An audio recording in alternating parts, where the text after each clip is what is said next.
Hello friends, hello student, कैसे हैं आप सभी। आप सभी का स्वागत है हिंदी व्याकरण की क्लास में। जैसा कि हम व्याकरण पढ़ रहे थे और हमने स्वर और व्यंजन को पढ़ा था, बीच में हमारी तबीयत ख़राब होने की वजह से हमने क्लास नहीं ले पाई, या उसी के आगे आज एक महत्वपूर्ण टॉपिक पढ़ेंगे व्याकरण का, संज्ञा। संज्ञा क्या होता है? तो हम लोग शुरू से ही सुनते आए हैं कि किसी व्यक्ति, वस्तु, स्थान के नाम को संज्ञा कहते हैं।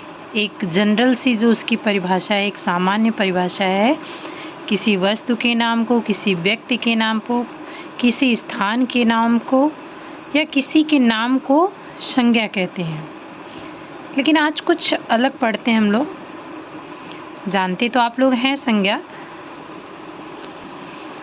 तो आज उसी के आगे पढ़ेंगे संज्ञा।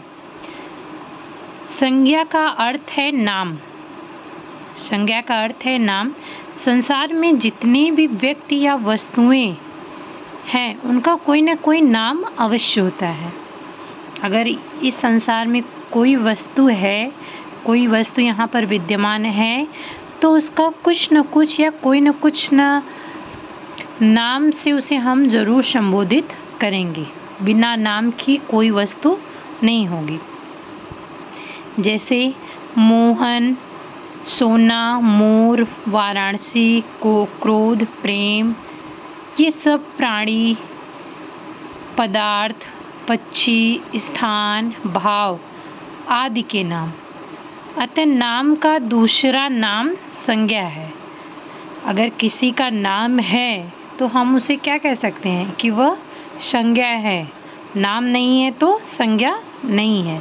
अगर उसका एक नाम फिक्स है कि नहीं, इसे हम किसी भी नाम से संबोधित कर रहे हैं, तो वह संज्ञा है। परिभाषा देखिए, किसी व्यक्ति, वस्तु, स्थान, जाति या भाव के नाम को संज्ञा कहते हैं। किसी व्यक्ति, वस्तु, स्थान, जाति या भाव के नाम को क्या कहते हैं? संज्ञा कहते हैं। संज्ञा के कितने भेद होते हैं? संज्ञा के 5 भेद होते हैं। कौन कौन से?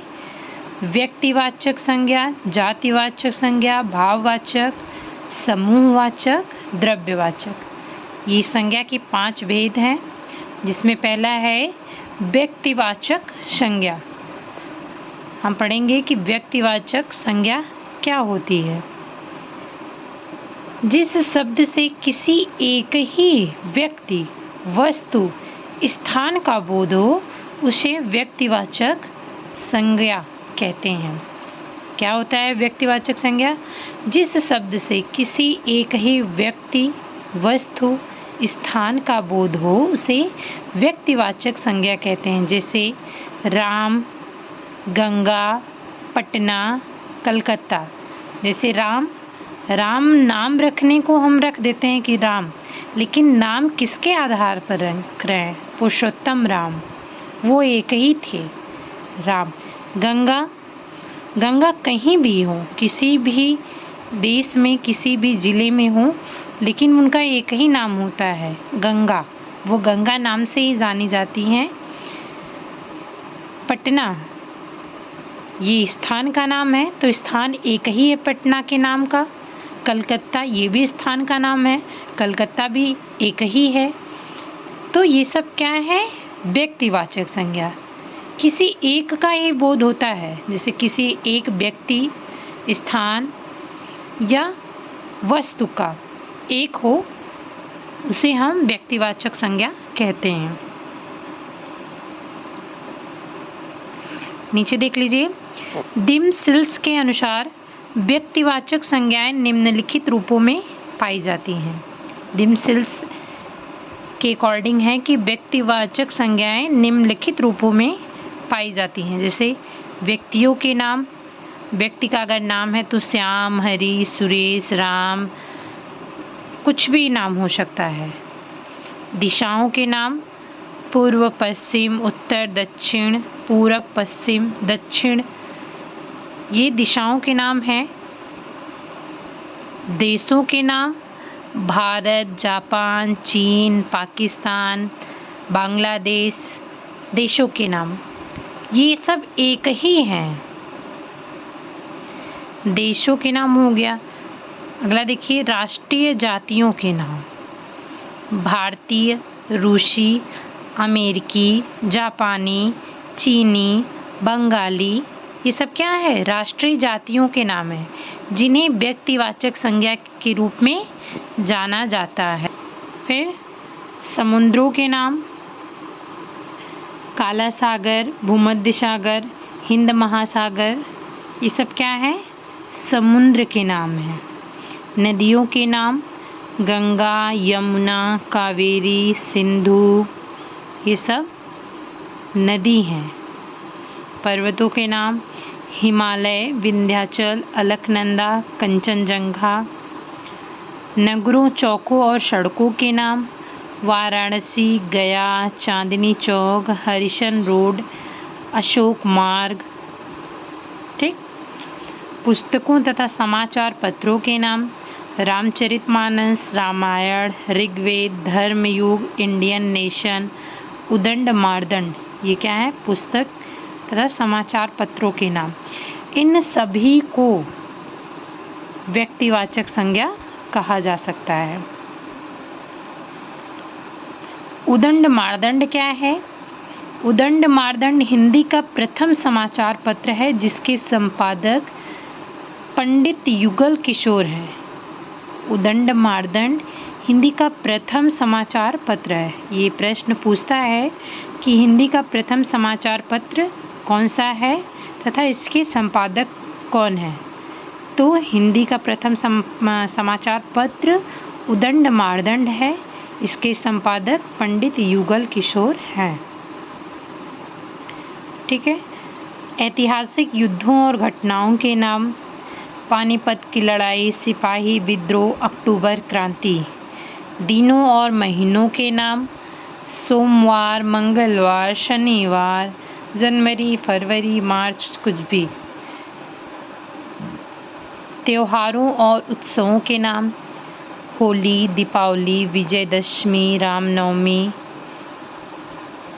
ठीक है। ये सब जितने भी हम पॉइंट पढ़े हैं, अगर इनका नाम चाहे दिनों और महीनों के नाम है, पुस्तकों के नाम है, पर्वतों के नाम है, समुद्रों के नाम है, नदियों के नाम है, नगरों के नाम हैं या देशों के नाम, दिशाओं के नाम, अगर ये सब नाम हैं तो हम व्यक्तिवाचक संज्ञा में इनको रखेंगे। व्यक्तिवाचक संज्ञा की विशेषता है कि किसी एक ही व्यक्ति, वस्तु, स्थान का बोध हो तो उसे हम व्यक्तिवाचक संज्ञा कहते हैं। अगला पढ़ते हैं। दूसरा जो भेद है, प्रकार है जातिवाचक संज्ञा। जिस प्रकार से एक ही प्रकार की वस्तुओं का बोध हो उन्हें जातिवाचक संज्ञा कहते हैं। जिस प्रकार से एक ही प्रकार की वस्तु का बोध हो, मतलब एक ही प्रकार हो अगर उसका बोध होता है कि बस एक ही प्रकार है उसका, तो उसे हम क्या कहते हैं? जातिवाचक संज्ञा कहते हैं। जैसे घर, मनुष्य, पहाड़, नदी। ठीक है। जिसके बारे में हमें जानकारी प्राप्त हो व्यक्तिवाचक संज्ञा कहते हैं, और जिसके बारे में हमें जानकारी न प्राप्त हो उसे जातिवाचक संज्ञा। एक सरल तरीका है कि जिसके बारे में हमें जानकारी हो सके कि नहीं ये है, तो वो व्यक्तिवाचक संज्ञा होती है, और जिसके बारे में हमें कोई जानकारी नहीं होती है वह जातिवाचक संज्ञा होती है। ठीक है। आगे देखिए, जातिवाचक संज्ञाएं निम्नलिखित स्थितियों की होती हैं। संबंधियों, व्यवसायों, पदों और कार्यों के नाम। जैसे संबंधियों में बहन, व्यवसाय में शिक्षक, पद में लेखक, मंत्री, जुलाहा, प्रोफेसर, ठग। पशु पक्षियों के नाम, घोड़ा, गाय, कौवा, बिल्ली, तोता, मैना। वस्तुओं के नाम, मकान, कुर्सी, घड़ी, पुस्तक, कलम, टेबल। प्राकृतिक तत्वों के नाम, तूफान, बिजली, वर्षा, भूकंप, ये सब क्या है? जातिवाचक संज्ञाएं हैं। ये इनकी स्थितियां हैं कि अगर इस स्थिति में हमें प्रतीत होती हैं तो यहाँ क्या होगा? जातिवाचक संज्ञा होगा। ठीक है, आज की क्लास के लिए इतना ही। कल हम लोग पढ़ेंगे इसके तीसरे प्रकार को, भाववाचक संज्ञा। भाववाचक संज्ञा क्या होती है, इसका अर्थ क्या होता है। ठीक है, आप लोग को ये क्लास कैसी लगती है कमेंट करके ज़रूर बताइए। तब तक के लिए धन्यवाद।